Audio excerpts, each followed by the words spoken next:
Good morning, everyone, and welcome to Cultivating Character,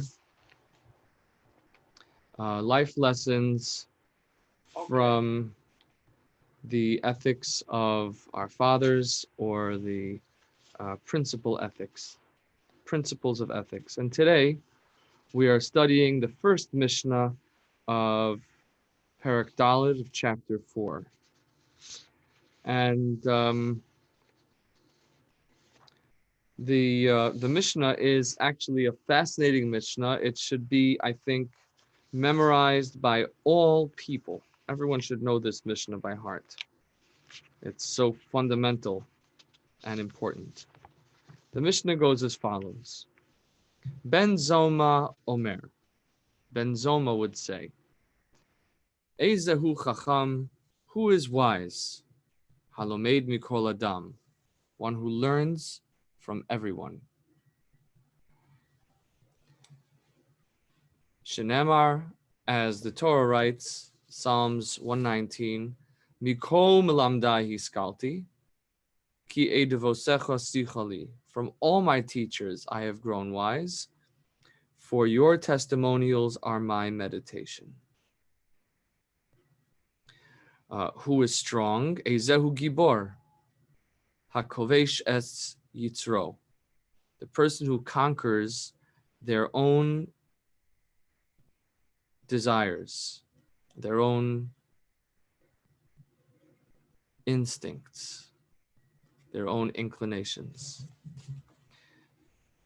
Shenemar, as it is written in Proverbs, Tov erach apayim migibor umoshel berucho miloked ir.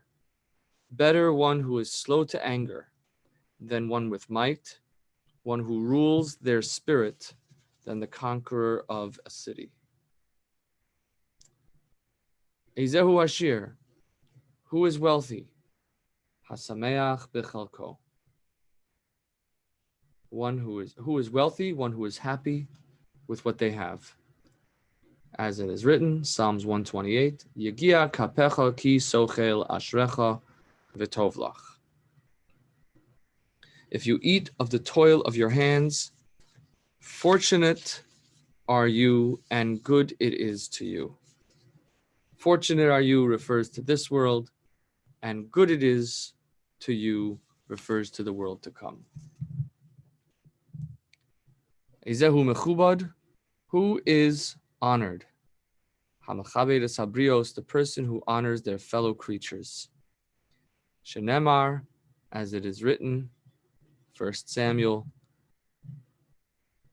Ki mechabdai achabed uvozai yekolu. For those who honor me, I accord honor, and those who scorn me will be demeaned. So I'd like to just pop this up on the screen here so that people can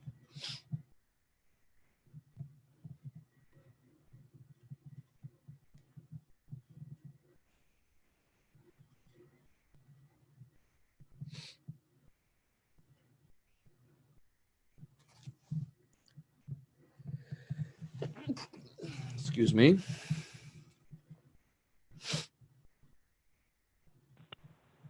Bless you.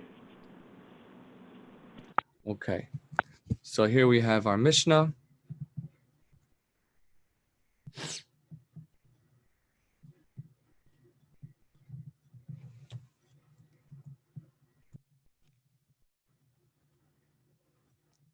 Okay. All right. So if we look at the subject matter of our Mishnah, we'll see that it deals with 4 important areas of life. And these are areas that normally involve the hierarchies of life, how we organize ourselves as a society in a stratospheric manner, in a hierarchical manner, who is on top of another. These are the 4 basic principles of privilege. We have wisdom, power, wealth, and honor. Wisdom, power, wealth, and honor. So in each of these four areas, we see that the Torah's view is different from the common perception, or even the opposite of the common perception. Let's go through them one by one. When it comes to wisdom, we normally think that a person who is wiser than another should need to learn less from the others. So if you think about the power dynamic or the privilege dynamic between a teacher and a student, you would say that the student should go out of their way to learn from the teacher and not the other way around. Whereas the Mishnah teaches us, the Torah teaches us that quite the contrary. The more a person learns from others, the more they can be considered a wise person. So in a sense, you would say that if this teacher is not learning from the student, then the student is in a sense more wise than their teacher, because they are learning from more teachers. They're doing more time learning from others, and therefore they become wiser. Let's go to the next one, which is power, where we talked about physical strength. So what is the advantage? What is the privilege involved with strength, with power? So we think that the privilege of power is that we have the ability to impose our will and to control other people. The Torah says actually quite the opposite. Power, the definition of power is that a person can control themselves.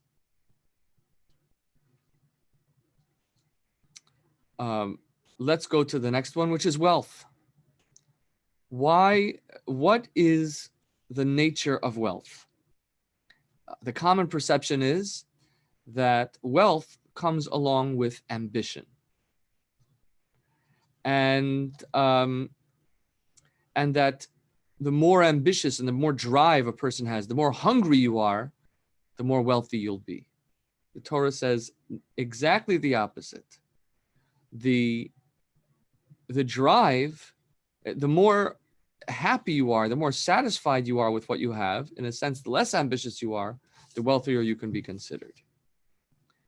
And lastly, when it comes to honor, we normally think of the privilege of honor as being recognized for a person's achievements. That, and actually implicit in recognition of achievement is to say, yes, I am better than someone who has not achieved my level of scholarship, the level of influence that I have, or the amount of money that I have amassed. We would say that there is an inherent value in having more scholarship, and there is an inherent value in having more influence, and there is an inherent value in having more resources, and therefore honor is deserving to me because I have more of that than to someone else who doesn't have that. And so the Torah tells us quite the opposite. By looking down at other people, you are actually diminishing your own honor. True honor is someone who gives honor to others rather than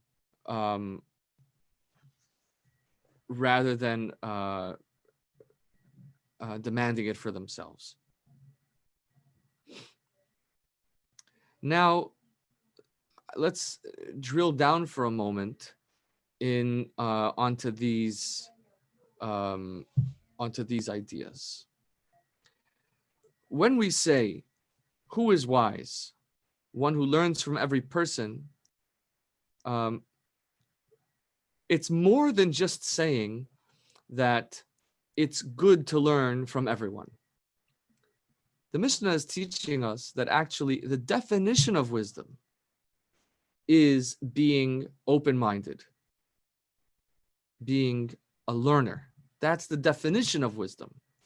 The fact that it makes you, that it neutralizes the privilege dynamic in the way we normally think about it, that it takes away the "I'm better than you" attitude that a person might hold, um, is a side benefit. The Torah is not concerned with the social justice activism. The Torah is concerned with truth. And so if it were true, then it would be relevant. That would be, we wouldn't hide from the truth, even if it's unpopular. But in this case, the Mishnah is teaching us that the definition of wisdom is that you're open-minded. And the moment that a person stops thinking of themselves as a learner, they can no longer be considered wise. Indeed, the word Talmid Chacham in Jewish vernacular, a scholar, means a wise learner. And if you take out the learner, then you cannot be called a scholar in the Jewish vernacular. Now, when we say learn from everyone, if it's true, we have to take it to its extreme, if it's really true. And learning from everyone means literally learning from everyone. Even from somebody who is intellectually inferior from us, it can be a fact. They can have an objectively lower IQ than me and know objectively fewer things than me. And yet, I'm required to look for a way to learn from them. It also means that I have to learn from people that are morally inferior from me. Someone who is considered wicked, I should learn from them. So let's examine how I might go about learning from someone who is intellectually inferior and someone who is morally inferior. So when we talk about someone who is intellectually inferior, one thing is true, that learning from every person means learning from someone who, simply because you see a wider perspective. You see, when you look at something through someone else's eyes, you have the ability to perceive a more comprehensive picture of the thing that you're trying to learn. And you know, that involves learning from many teachers. It means that no one is too low to learn from. It also means that no person is too high to learn from. We should, you know, if you think about the comprehensive nature of learning, of perspective, when we only see something with one perspective, it's only two-dimensional. The way in which our perspective becomes three-dimensional is because we look from two different eyes. So if you cover one eye, you're only able to, you can't perceive how far or close something is. All you can see is whether it's larger or smaller. It all essentially, meaning our brain plays tricks with us to make it seem as though we see distance, but actually with one eye, we see everything on a flat surface. It would be as though it's all painted on a picture. So if something is larger than another thing, it'll seem that it's closer even though it's not, when you cover one eye. And so certainly when we see things through the eyes of another person, even if that person is incorrect or that person has less knowledge than me, nonetheless, my perspective becomes richer through seeing it through more eyes. But now I want to turn to address the issue of learning from someone who is morally inferior. There are a number of approaches to understanding how we can learn from someone who is wicked, who's doing something that's objectively wrong. One approach, this is one that when I was young, my parents used to tell me, oh, you see somebody doing something not right, learn what not to do. If you were made aware, and there's also kind of a spiritual perspective here, which says that if by divine providence you were made aware of a certain negative trait because you see it in action and you kind of notice it and it triggers you, that's a sign that should be seen as a sign from God that this is a message that I'm supposed to be correcting something in myself. The Baal Shem Tov taught that every person is a reflection of ourselves. If when you look at someone else and you see someone beautiful or clean, that's a sign that you are clean or beautiful spiritually. And if you look at someone else and you see a flawed individual, those are your flaws that you're seeing. And the way I understand this is really because, language is really so important. Our frame of reference is so important. We notice the things that we're familiar with. We can identify something that we know well. It's the first thing we know is the thing that we are, the first thing we notice is the thing that we're most familiar with. And so when we look at another person and we see an outstanding flaw, that's because it's something that is very familiar to us. It's a headspace that we spend time in, and therefore we recognize it immediately and see it in others. And so that's one approach to understanding this issue. Another approach is to say that you can exploit, you can leverage a negative trait in a positive way. So for example, one approach is that if a person sees another person with arrogance, they can say, wow, what can I learn from arrogance? How can I implement arrogance in my own life? So there's a Hasidic teaching which says, how can you implement arrogance in your own life? You should say, someone on a level like me, it would be inappropriate to engage in such behavior. It's below my dignity to do such a sin.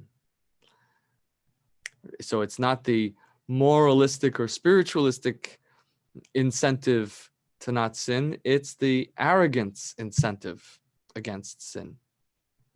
And we can find many ways of leveraging different negative behaviors in a positive way by removing the negative application and finding a positive application of this trait. Reb Zusha of Anipoli, a famous 18th century Hasidic mystic, taught the following. He said, I learned 7 things from a thief. He says, first of all, a thief has discretion. He doesn't advertise his activities. And we can learn the same. If you do something good, you don't need to advertise it. Number 2, the thief is willing to take risks to do what needs to be done, to do what he wants to do.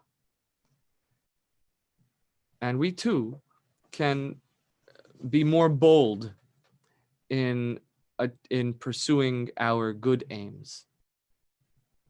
Number 3, he is meticulous and pays extensive attention to detail. And even the smallest detail is important when planning a heist. Number 4, he works very hard at his job, at his activity. Number 5, he works with great energy and speed. He works quickly. Time is of essence when you're stealing, and time is of essence in truth in our lives. And so that's something we can learn from a thief as well. Number 6, the thief is hopeful and optimistic. What percentage of thieves get caught? Well, enough of a percentage that it would discourage the average lawyer or statistician from engaging in such behavior. As a matter of fact, for many people, that may be the reason that they don't steal, because they're afraid of getting caught.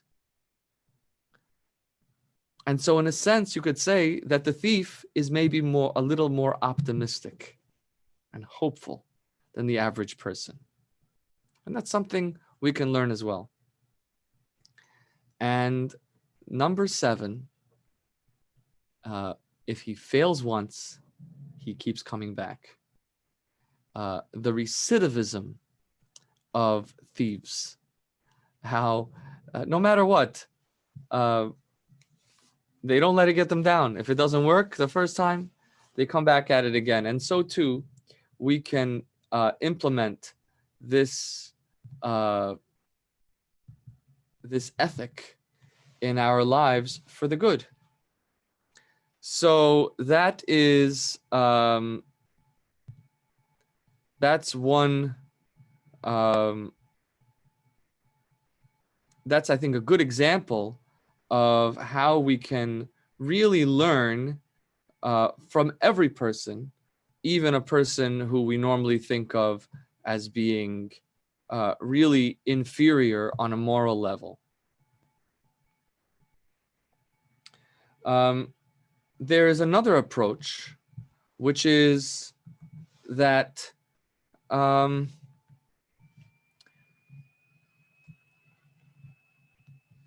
we have to think of the world in a larger sense.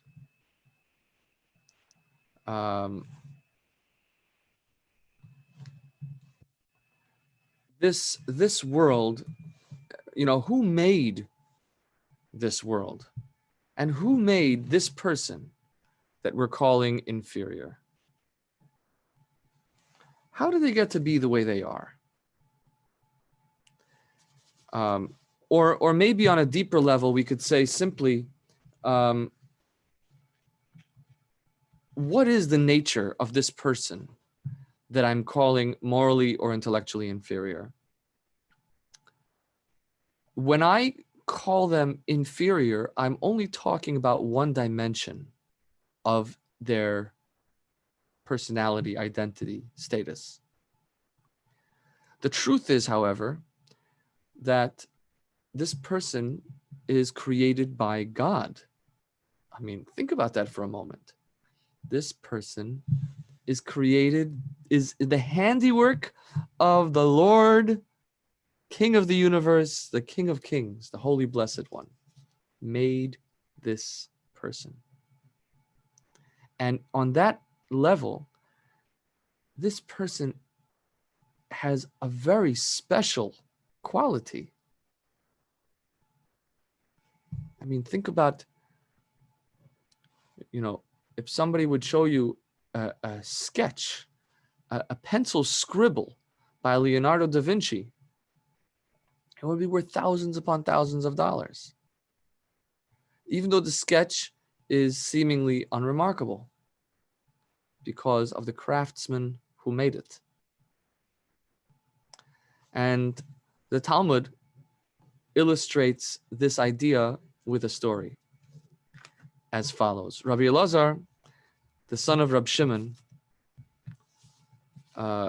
was once on the road from the house of his teacher, and he was riding on his donkey by the riverside and was feeling so happy at his scholarly accomplishments in his teacher's school. Along the way, he came across a very ugly man. And the man said to him, "Peace be unto you, my master," in the way that one would greet a scholar. Rabbi Elazar, however, did not respond to him, did not return the greeting. Instead, he said to him, "Empty one, how ugly this person is. How ugly. You're so ugly. Are all the people of your city as ugly as you are?" The man replied, "I don't know. But go and tell the craftsman who made me, how ugly is the vessel which you have made." Rabbi Lazar, on hearing those words, realized how wrong he was, and he prostrated himself on the floor in front of this man and said to him, "I accept your words. Please forgive me." The man replied, "I will not forgive you until you go to the craftsman who made me and say, how ugly is the vessel which you have made." Rabbi Lazar kept walking behind him until he reached his city. Rabbi Lazar followed this quote-unquote ugly man until he came to the town of this person. Until he reached his own town.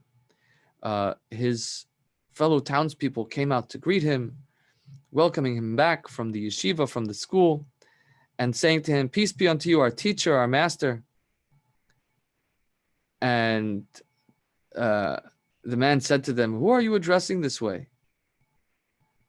And they said, "The man who is walking behind you."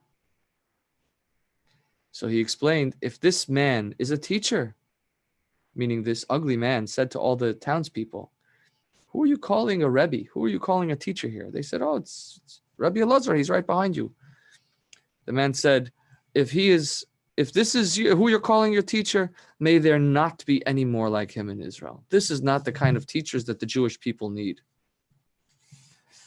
And so they asked him why. So they said to him, he said, why do I say that he's not the kind of teacher that the Jewish people need? What did he say to me? He called me ugly.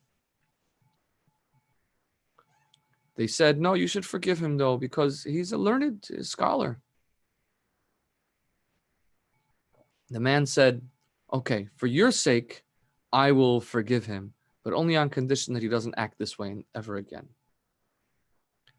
And after that, Rabbi Elazar, the son of Rabbi Shimon, entered the study hall and began teaching on the principle that a person should always be flexible like a reed and not stiff like the cedar, even though the cedar is stronger than the reed.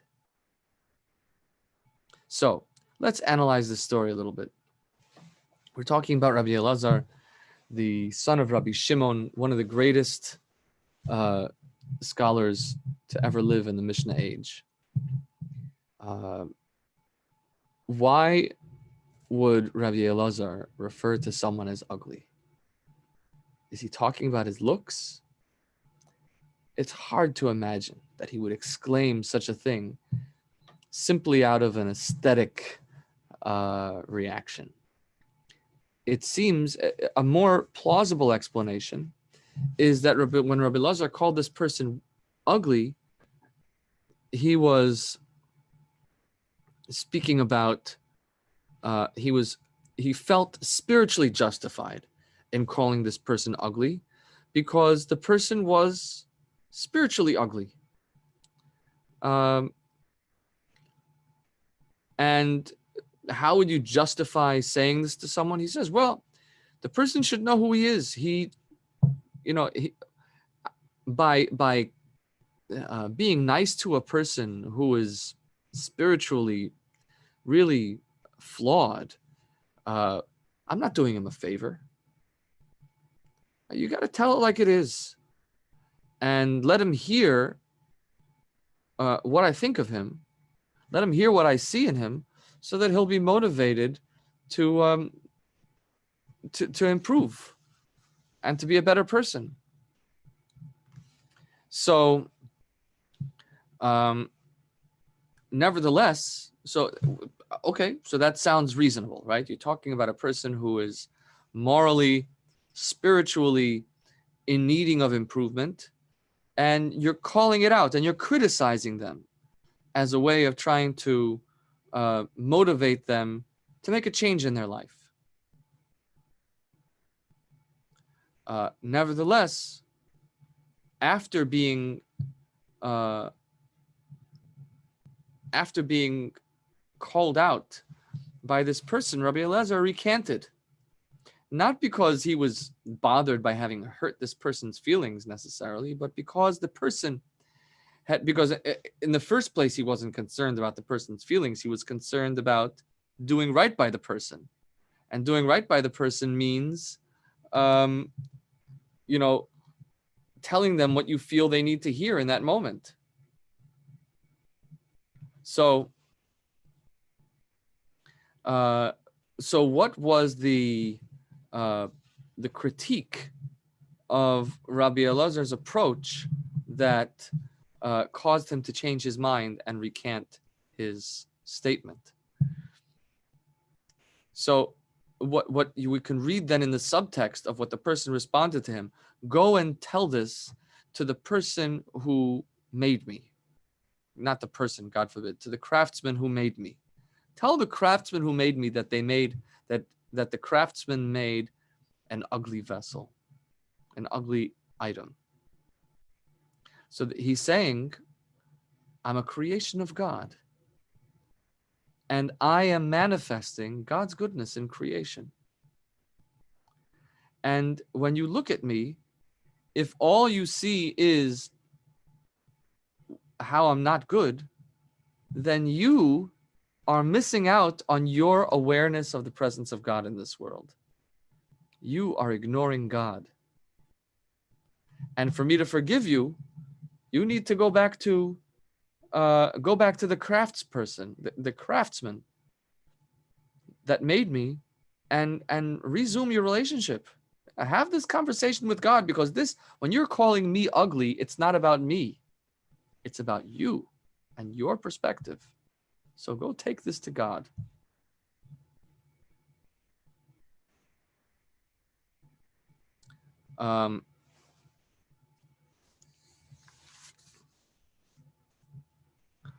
There is, let's go on to,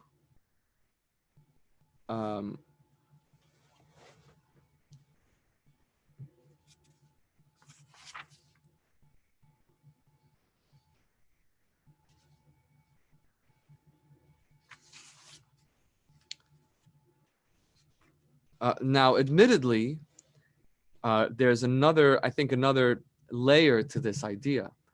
Who is wise? Someone who is able to learn from every person. Meaning, in order to be able to do this kind of thing that we're describing, to be able to be open to multiple perspectives.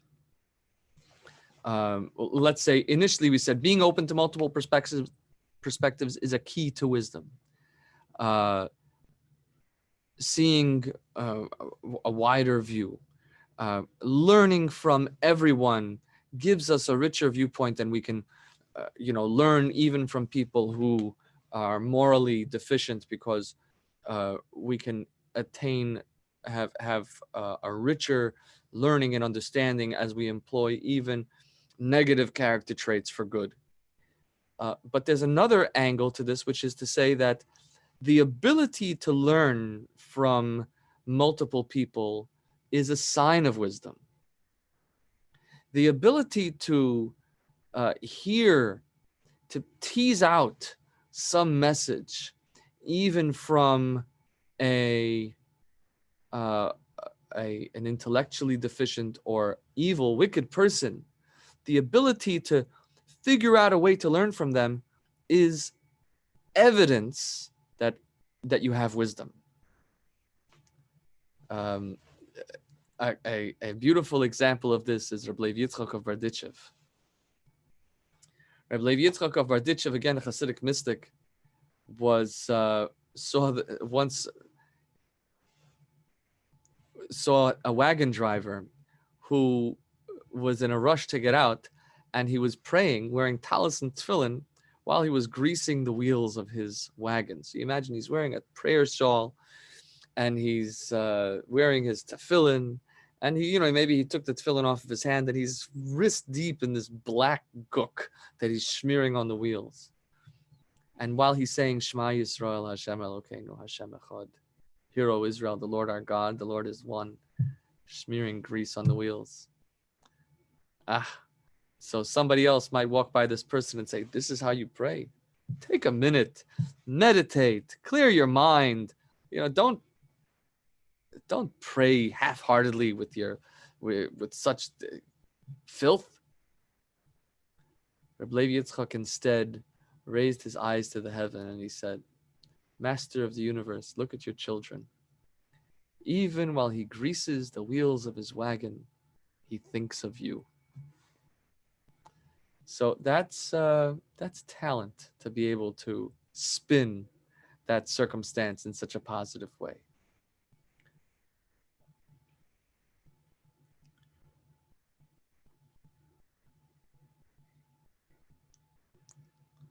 Let's go to the next example of the Mishnah. Who is strong? Strength, we said, is someone who conquers their own evil inclinations, right? So when we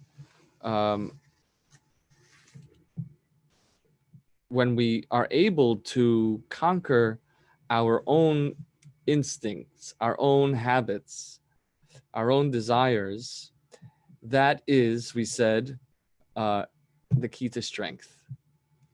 We normally think of the power dynamic, the hierarchy of power, as being the privilege of power, as being given to somebody who is more able to exercise influence on others. And the Mishnah here tells us that that's not the case. Real power is when it's exerted over oneself. And actually, here again, we'll talk about the definition of power. The definition of influence is not being able to control other people.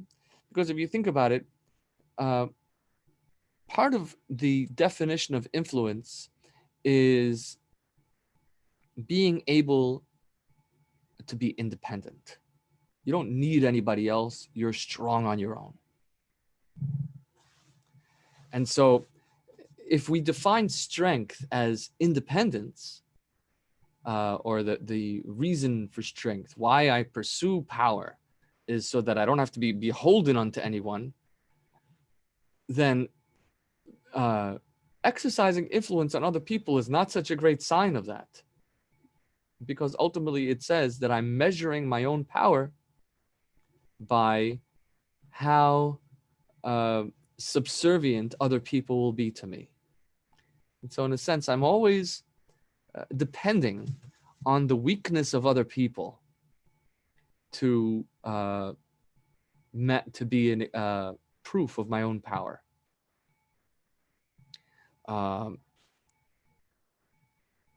If, on the other hand, I say that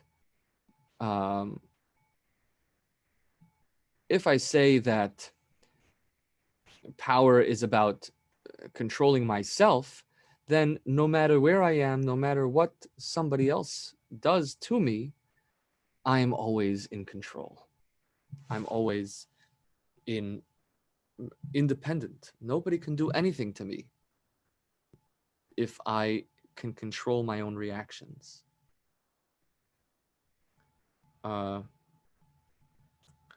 When a beautiful story about this, the Tzanzer of Reb Chaim Halberstam, late 18th, early 19th century, had a dream. He wanted to have a talis katan, wanted to have a tzitzis from Israel. And he, meaning not the big talis, but the small talis that goes over the head. There's a hole in the middle and it goes over the head. I have one on. So he said, this was a very expensive item to be able to attain. Cloth from Israel. He felt that it would be holier.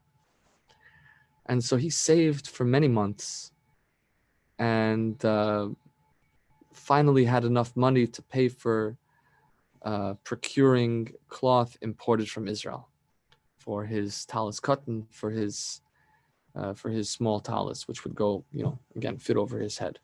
He sent it to the tailor to make to fashion a talis katan, to fashion tzitzis out of this cloth that he had imported from Israel.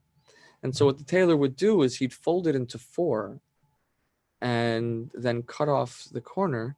And then when he opened it up, there would be a hole in the center of the cloth. And so you get it exactly in the center.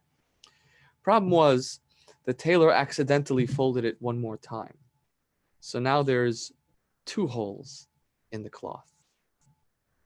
The tailor was mortified. The Rebbe, this cloth from Israel, he was so embarrassed, scared out of his wits. He came back to the Rebbe, his knees knocking together, saying, Rebbe, I'm so sorry. I ruined your tzitzis. I ruined your talis katan. There are 2 holes instead of 1. The Rebbe said, no, Mr. Taylor, you should know that a talis katan really needs 2 holes. 1 hole so that I can put my head through it, and the other hole to teach me not to get angry.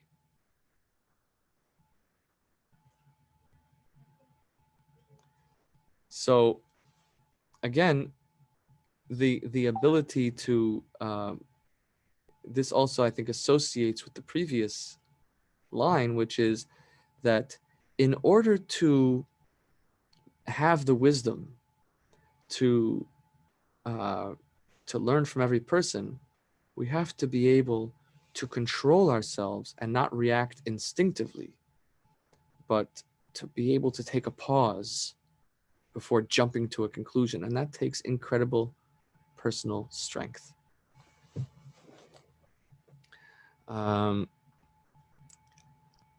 Next, who is rich? Who is wealthy? One who is satisfied with what they have. So again, here too, we turned the privilege dynamic upside down, which is to say that it's not a dollar amount that makes a person wealthy, and it's not the ambition that makes a person wealthy. But I want to talk about, again, the actual definition of wealth is not how much you have, it is that you think you have a lot. When a person says, wow, I have so much money, that in that moment, they're wealthy.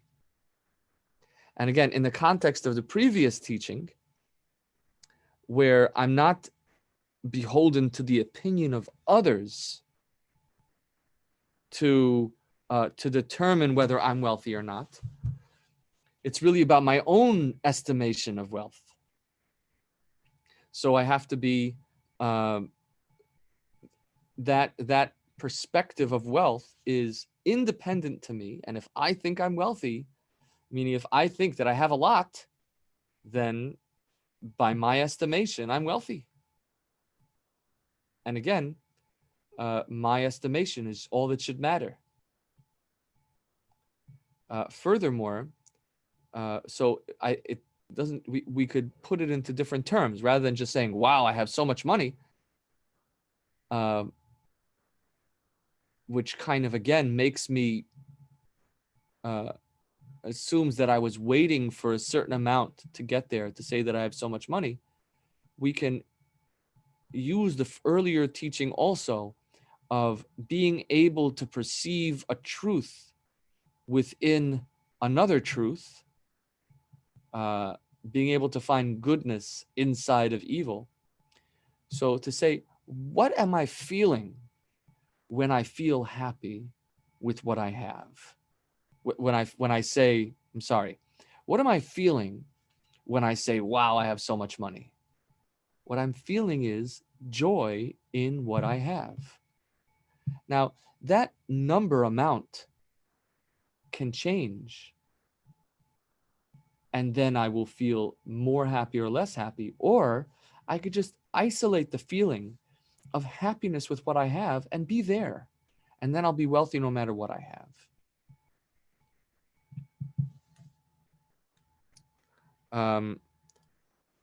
The This also relates to the verse from Proverbs that the Mishnah brings as proof. Uh, Praiseworthy are you in this world, and it's good for you in the world to come, because actually this sense of I need to get to this amount before I can say that I've made it uh, is a source of great anxiety for people in this world. And it also causes people to have uh, false prioritizations in their life. And they mistakenly pursue that dollar amount when they should instead be pursuing wellness. A young man that I've known for many years told me this week that he's going to be proposing to his girlfriend of 5 years. And, I had argued with him in the past that she's a great girl and they have a great relationship, and that, what are you waiting for? Just, you know, going together without any end in sight. You should get engaged already. Marry this girl and be done with it. This is, going back a couple years. And this week he told me that he's going to be tying the knot. So I was curious and I asked him, what is it that made it click for you that it's time to get engaged? So he said to me, the truth is, it was the corona.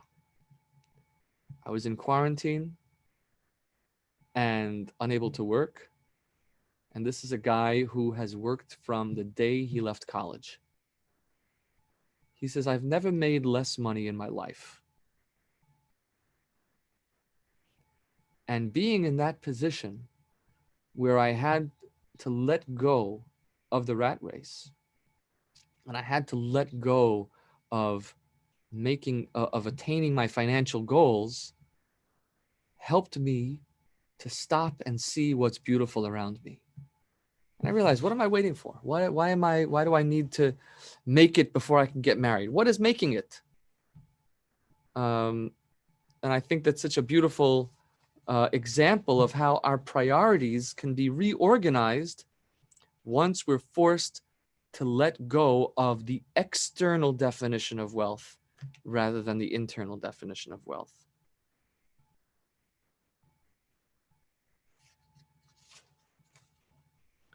A Mishnah, a Talmudic teaching illustrates this idea. Alexander the Great, who is described in the Talmud, who is called in the Talmud Alexander Mokdon of Macedonia, arrived at the gates of the Garden of Eden. This is the story the Talmud tells. And he cried out, "Open up for me." But they replied, "This is the gate of the Lord. The righteous shall enter into it," implying that he doesn't deserve to come in there. He said, "I'm a king. I matter. Give me something. Let me have something." So the Talmud says, they gave him an eyeball. And he said he weighed all of his silver and gold, and it was nothing could outweigh that eyeball. So he asked his sages, his scholars, how can this be that an eyeball is heavier than all of the gold and silver that I own? And so they replied, the eyeball of a human being is never satisfied. And how can he said, can you prove this? And they took some dust and they covered it, the eyeball, and immediately it was weighed down by the gold and silver, which could be described as when you uh, consider death, which is when the eyes are covered with dust. Uh, at that moment, there is no longer ambition. Then it can be satisfied.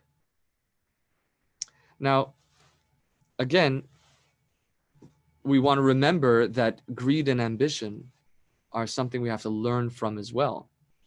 And we should leverage this tendency to greed and ambition for the good, so that a person should always be greedy and ambitious in their spiritual achievements, which it can be said is still the achievement of self. It's an internal achievement and not an external achievement. But nonetheless, this tendency to be driven should be leveraged to constantly grow in our spirituality, in our learning, and our development of self. And last but not least, who is honored? One who honors their fellow creatures. The Mishnah brought a text from the Torah, from the prophets, to support this by saying, for those who honor me, I accord honor. Those who scorn me will be demeaned. Talking about those who honor God, not other people. So why do we say those who, I will honor those who honor me? That doesn't teach us that we should honor every person. But as we see earlier in the story of Rabbi Elazar, is that actually honoring God means that we understand that God made every creature. And the Talmud, the Mishnah uses the word creature to indicate not that it is, but that it was created. And by remembering who created this thing, we can have a greater sense of honor for that thing. So our honor for people is rooted in our honor for God. And this isn't the lowest common denominator of all people, that we're all created by God. It's the highest common denominator. Everything else is a departure from that. Our essential truth is that we are God's handiwork. And here too, when we talk about who is honored, what is the definition of deference? It is that I am aware of God in my life. That's the greatest source of a person being of high status. High status, the highest status that I can possibly have is meaning nothing that I can recognize good in myself will ever come close to the godly goodness that's within me. And if I truly believe in godly goodness, then I will see it in others first, and not just in myself. And so therefore, the definition of power, what do we say? The definition of wisdom is in curiosity and in the ability to see beyond a thing and see into it for what it really is. The definition of strength is independence. And this ultimately is a reflective and internal experience. The definition of wealth is satisfaction and joy. And the definition of honor is being able to recognize the best possible thing about yourself. And that is God, and that will be seen in others as well.